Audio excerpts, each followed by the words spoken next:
Hello everybody, it's Teresa with Indigo Moon Arts, and today we are at my creation station and we are playing, and I'm doing lots of different things, and I'm going to show you how to do some stuff. So for today, this is going to be a continuation of the previous video where I was showing you texture. I was using modeling paste, and it takes overnight to dry.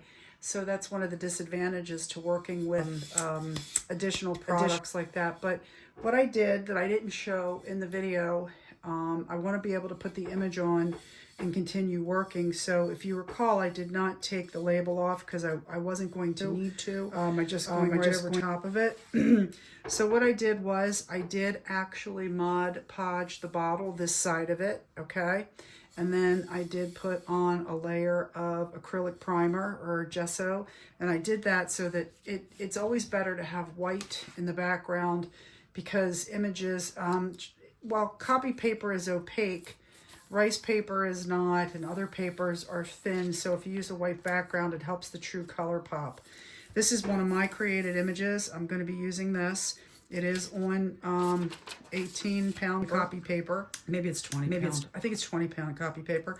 And this is the image that we're going to use. And I'm going to put it on the bottle, which you know how to do. This is as basic as it comes. I've selected this clay mold. I used the DAS clay.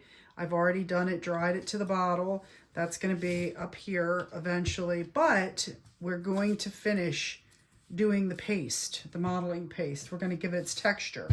So, but for now, all I'm going to do is I'm going to put the Mod Podge on I had an accident. I did this morning and forgot it was open and ended up dumping the Mod Podge all over. So right now, all I'm doing is putting the image down, and I like it nice and thin. If y'all have problems with crackling, it's one of two reasons. Sometimes you can put your Mod Podge on too thick. Anyway, and then sometimes I just dab the edges a little bit, but you'll see what we're going to do. So you can also spray this image with water. I am not going to do that today, but I want to pull it down. Look at how that sticks like almost immediately when you have a thin layer of Mod Podge, right? And that's what I do. I just dump a little bit on, good, bad, or indifferent. That's how I do it. And then I go around and hit the edges, right? Okay, yep, just getting those edges. And it's like that simple for me. Down, down, you can see, down. That's all I'm doing. I'm just pressing my image down. Now I tend to do, I don't think I used enough, to be honest with you. Sometimes you can always take it off, but it seems to me, pushing that image down, pushing that image down, pushing that image down. I go over it a lot. The foam brush is really good for this because it actually helps keep the image from pulling apart or ripping. It's just very delicate. I have a trouble spot. I always get that spot. Then because it's copy paper, I can actually use my finger, not for long, because as soon as the image starts to dry, if you try to use your finger, you're going to end up having problems. But anyway, that's all I'm doing. Just like that, pushing it down, pushing it down. It's going to dry, start drying really quick. Okay, and that's it. Now I got a little Mod Podge booger there, okay. And I just push it out. There we go. And I just wanted you to see how I got the image on the bottle. I'm going to put a little bit more because of the texture, because I rubbed it. I prefer this type of texture, which is more like I don't know how to describe it, not sandy, but I don't like brush strokes in my work. So by doing this, it takes the brush strokes out like that. And then it dries with a tiny bit of texture on it. Okay, okay. It's just that simple. Image is down. Voila. Voila. Okay. And that's how we're going to do it. We're going to come back in a little while, and I'm going to show you, we're going to texture around it. We're going to antique it. We're going to do a lot of different stuff with this. So stay tuned. So we are doing a continuation. So if you hear me say that, it's because I'm piecing videos together, and I have no idea how this is all going to turn out. But yesterday I posted a video on how to do the texture with modeling paste. Now this is the back. We haven't done anything other than put it on the bottle. It took 24 hours to dry.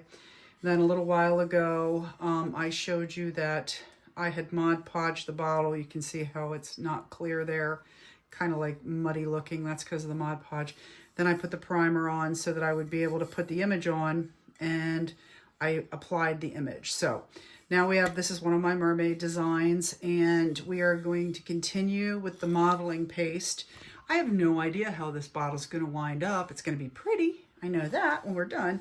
But I just wanted to show you how to play with modeling paste. It takes 24 hours to dry, so it is not a situation where it goes quick and easy. I have already created this for the top. We will put that on later. But anyway, I'm going to have to actually put it into the modeling paste to make sure that it sits down. And then if it doesn't stay, if it doesn't glue itself to the modeling paste, then I'll pop it off and glue it on. Anyway, so basically modeling paste is really simple. It's just the drying. All we're doing is creating texture. This is what I'm using, just so that you know. Can you see that? I usually have these items on my Amazon list so that you can find what I actually use. And it's just a white paste. And it's very much like, it's a lot thicker than cake batter. But anyway, I just want to be applying it to give the bottle interest. And once we antique it, it's going to be much more interesting. So all I'm doing is taking a wad of paste and I'm putting it on the bottle, just like this.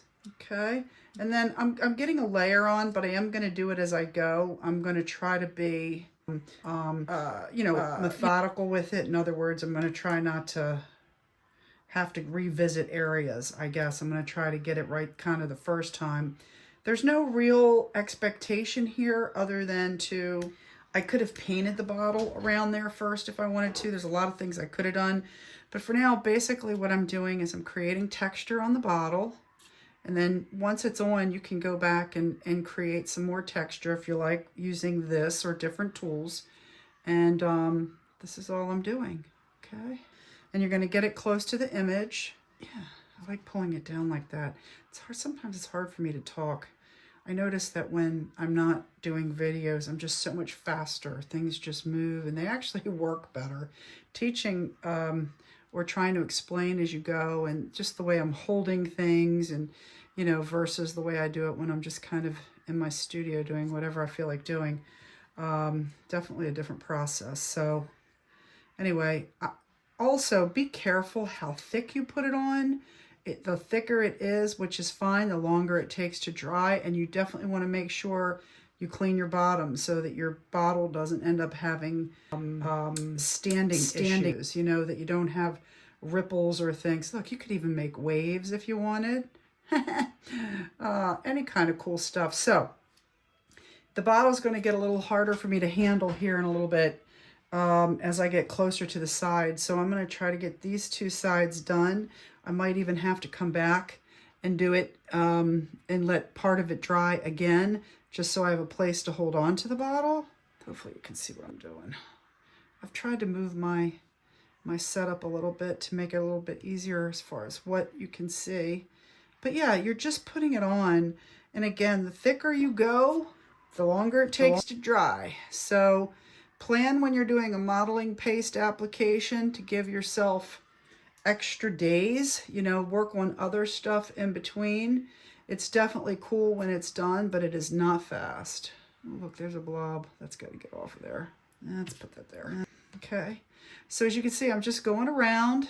I'm going to go up the neck of the bottle too. Again, I'm going to do as much as the bottle as I can. And I'm just using this putty. It's not a putty knife, I'm sorry. It's a palette knife. And you just use it to apply. It's just a little plastic dollar store. I have metal palette knives too, but we're just using this for this purpose, right? And I'm neat. I'm being neat about it, but I'm not. I mean, I'm just letting the palette knife, I'm just letting it apply as it wants to apply. I'm just trying to give it full coverage, going up. Yeah, so I'm not doing the bottom of the bottle. So that at least allows me to sit the bottle down. Hopefully you can see what I'm doing, because holding it up is a pain in the butt. All right, let's get some on this corner here. I am going to my image. I'm not going over my image. Let's get it all on there first.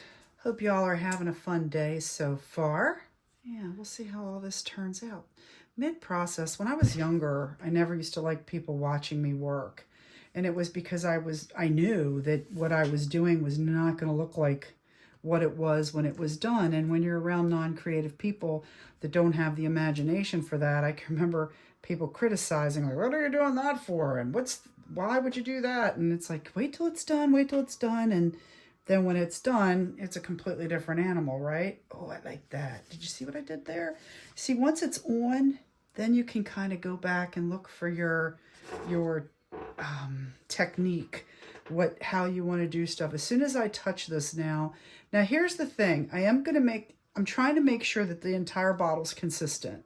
That's why I'm putting it everywhere, right? I want a fully textured bottle. However, I am going to go back and flatten the top, because if I want to put a finial or a knob or any such thing on the top, I am looking for more interesting things for toppers, to kind of play around, like ornaments and other things that we could use just to change the game up a little bit.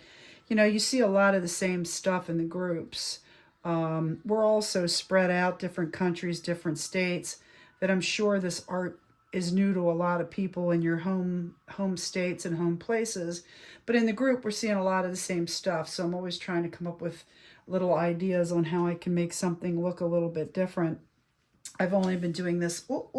Now, here is something that I should have mentioned and I should have done and I didn't do, which is important. But see, I got ahead of myself trying to do these videos. I should have and did not varnish my image, which I may go back and do. I will probably do that as soon as I'm done this. And the reason is because the varnish protects the image especially while you're working on it. Let me get this down. So if I get stuff on my image that I need to take off, if it's varnished, you won't have a problem damaging your image. If it isn't varnished, you could very well take the ink off, or depending on what type of image you're using, you know, rice paper, tissue paper. Some of these things are pretty fragile until they're completely done. And so you want to be careful about that. Sorry, I can't really show you the back. Now that it's mostly done, I'm hesitant to touch it. And as it dries, the other thing too is as the image as the texture dries, you could also change it. You can use stamps. You can add additional stuff to it inside your texture. Yeah, like I have lots of stamps from when I was doing paper arts. Can you still see what I'm doing? I think you can. See, I really can't touch this bottle now because the back of it is dry, but the top and the sides are not. So I'm going to leave it there for now. We will come back. At least you saw how I did it. I guess you don't need to spend, you know, lots of time watching, but that's it. That's exactly how we did it.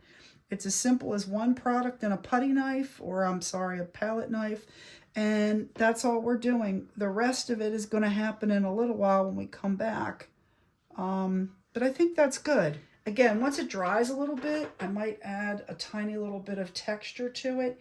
It does take overnight, so I do like to try to get all of it, because each time I'm going to put paste on this bottle is going to be another 24 hours that it needs to dry.